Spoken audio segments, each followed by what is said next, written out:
Alright, in this video I'm going to be showing you how to solve one and two-step equations, and really we're laying a foundation for solving equations. In a college algebra course, solving equations is a foundational skill.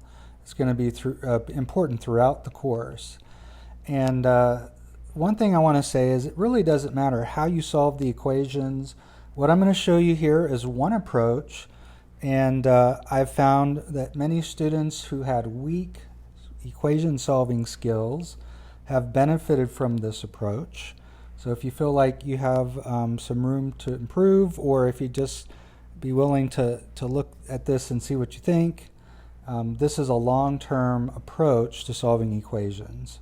And you'll see it's very similar to what you might have seen in a high school class in the United States, or in junior high school, wherever you took algebra or in pre-algebra. But anyway, all to say, it's similar, but it's a little bit different in one respect. I know sometimes students have said to me in the past, Mr. Smith, I have no idea where to even start on this problem.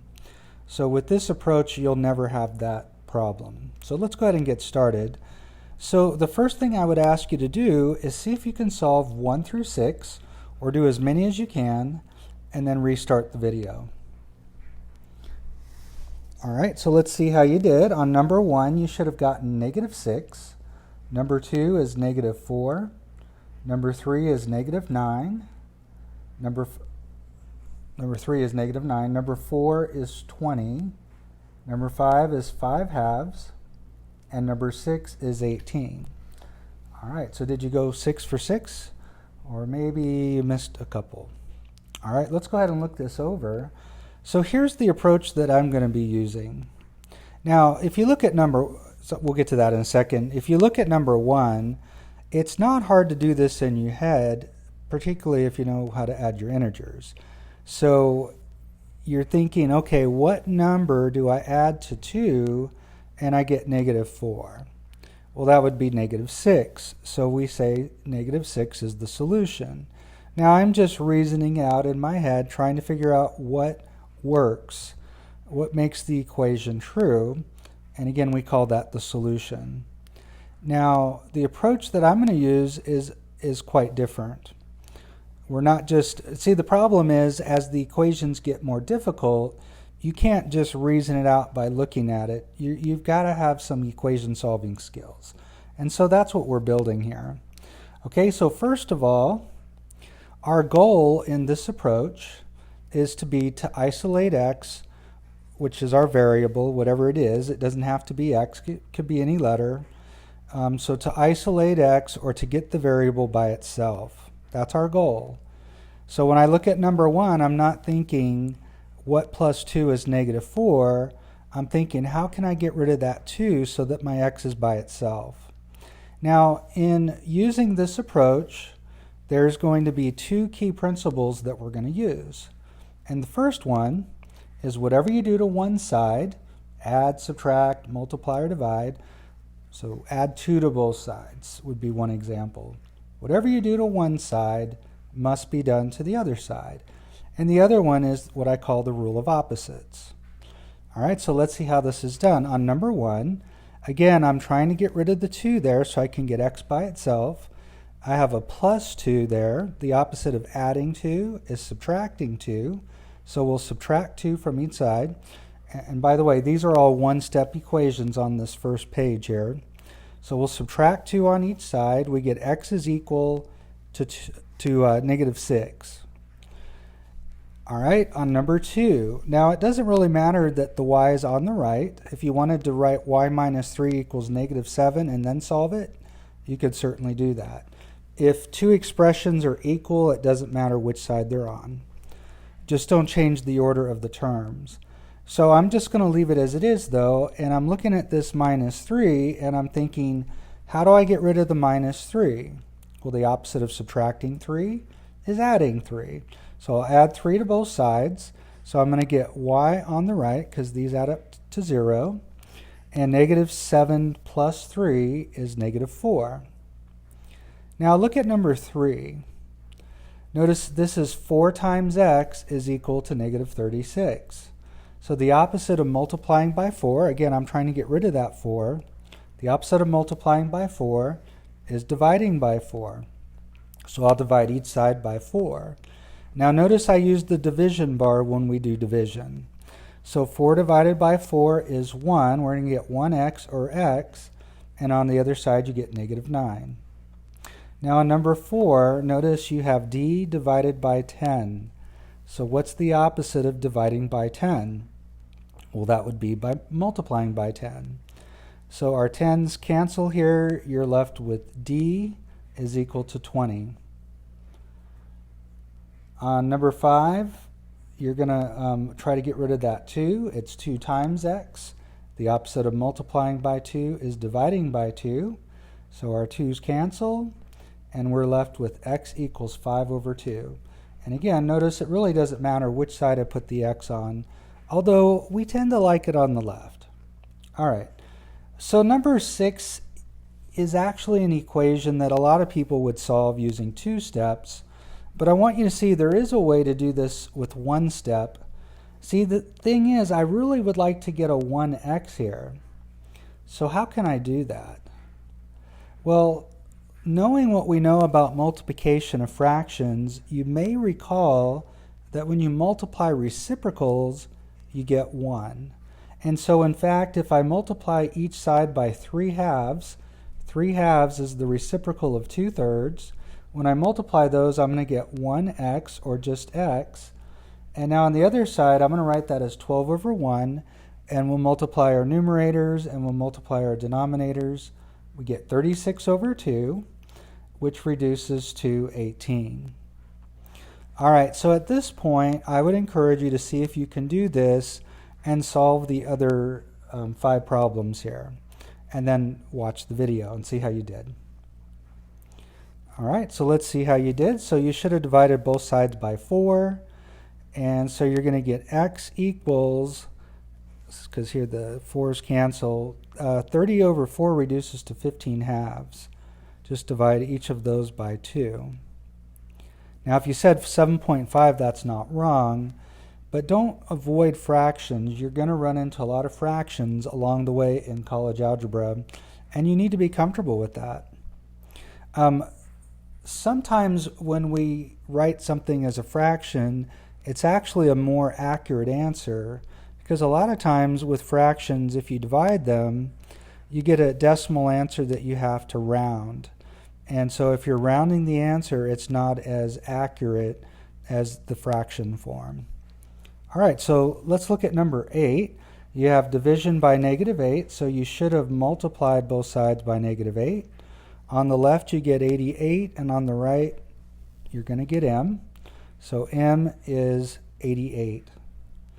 Now, hopefully you look at number 9 and you know x is 5. You've done enough of these types of problems. Basically, what we have is -1x equals -5. And so we have -1 times x. So if we divide each side by -1, we get x equals 5. Now, the nice thing about -1 is you can actually multiply both sides by -1, and you'll get the same answer. And that's the way I normally do it, just because I'd rather multiply than divide. But either one will work. All right, so look at number 10. Now, a lot of times, notice we have a minus out front. We have x divided by 4. A lot of times, students will multiply both sides by 4 here, and that's fine, but we're going to be left with a -x, or minus x. And so a better choice would actually be -4. So here, we could basically move this negative down here. If you have a negative out in front of a fraction, that negative can go with the numerator or denominator. So basically, our -4's are going to cancel, and we're left with x, and on the other side, we're going to get -28. All right, last one. Number 11 is just like number 6. You should have multiplied by the reciprocal. And of course, reciprocals, when you multiply those, you get 1x, or just x. On the other side, we'll multiply across, and we get -15 over 24. Now, notice that fraction is not reduced.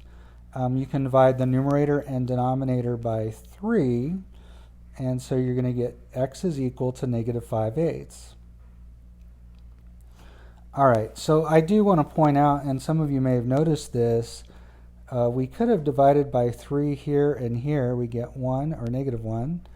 And divide 6 by 3, you get 2. 5 times negative 1 gives you the negative 5/8. And 2 times 4 gives you the 8. And so that does work. You can do it either way. All right, so that's one-step equations. So number 1, you got to be able to solve one-step equations. Let's move on to two-step equations. All right, so first of all, can you see why these are two-step equations? Let's look at number 12.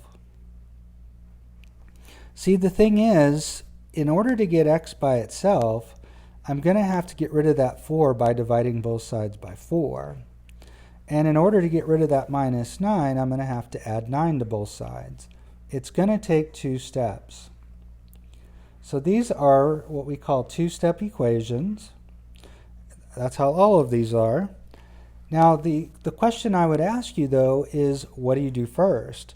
Do you divide by 4, or do you add 9 to both sides? Now, if you think you want to do this, the problem is, remember, it's whatever you do to one side, you do to the other. You would actually have to divide the whole side by 4. I don't really want to divide negative 9 by 4. And so that is definitely not the way to go. It's going to make things harder. And so we don't want to divide first. We're going to want to add. Notice if we add 9 to both sides, we're going to get our 9's to cancel. We're left with 4x on the left and 24 on the right. 4x is equal to 24, which means x is equal to 6. All right, so with two-step equations, we're always going to want to add or subtract on both sides and then multiply or divide. Always add or subtract on both sides first with two-step equations. I forgot to write that down. If you don't know that, you should write that down. Always add or subtract on both sides first and then do the division, or in some cases you would do a multiplication.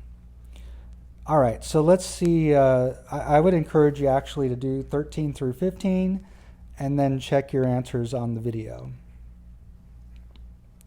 All right, so let's see how you did. So on number 13, you should have subtracted 4 on both sides. And so on the left, we're going to get 3x and 12 on the right. And so you can see that x would be 4 here. On number 14, now I'm trying to get this x by itself. And so the first thing I'm going to want to do is get rid of that 8. So we'll subtract 8 on both sides. And so these 8's cancel. We're going to be left with negative 5 equals negative 2x, or negative 2x equals negative 5. And to get rid of that negative 2, it's negative 2 times x. So the opposite of multiplying by negative 2 is dividing by negative 2. And so our 2's cancel here, our negative 2's cancel. You're going to get x is equal to 5/2. All right, last one. So on the right side, I'm trying to get x by itself.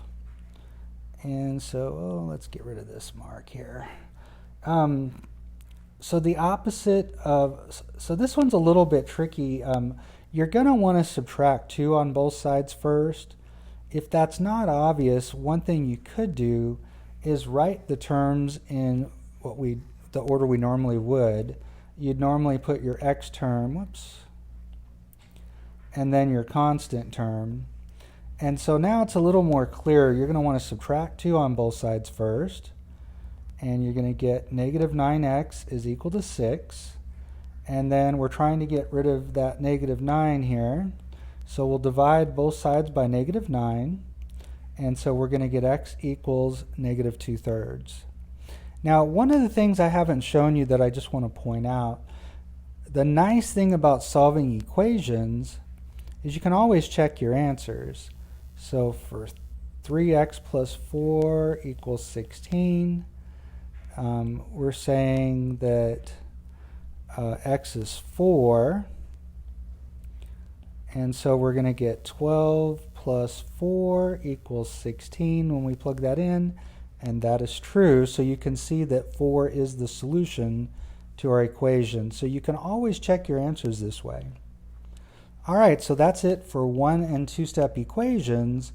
Once you understand this, you're ready to move on and graduate to multi-step equations. That's where we're headed next.